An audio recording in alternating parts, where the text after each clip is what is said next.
мо қарор дорем дар фабрикаи Фаберлик. Фабрика апрели ҳамин сол ба кор даромад.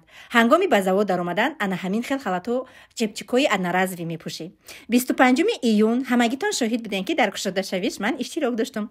Завод дар 1.5 миллиард рубл сохта шудагия ва аз 4 ряд иборат аст.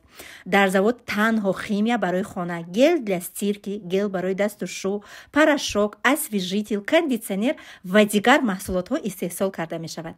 дар як сол 55 миллион баночка истеҳсол мекунанд. дар як сомонаи корияшон 40,000 баночка ва дар 8 дақиқа як баночка средства истеҳсол мешавад.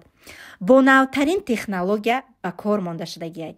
чӣ хеле ки шумо дар навор мебинед, ҳама процесс бе иштироки одамо мегузарад ва одамон танҳо контрол мекунанд. серие ки шумо мебинед бо иҷозати ман баромада шуд. ирам як фахри мае ки восточная серия.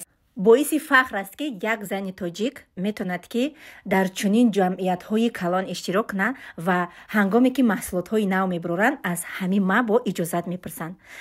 пешрафтатарин компания дар мобайни СНГ, яъне ки давлатҳое ки дар гирду атрофи Москва қарор доранд, дар ҷои аввал аст ва ман фахр мекунам ки имрӯз яке аз занҳои муваффақи ширкати Фаберлик ҳастам.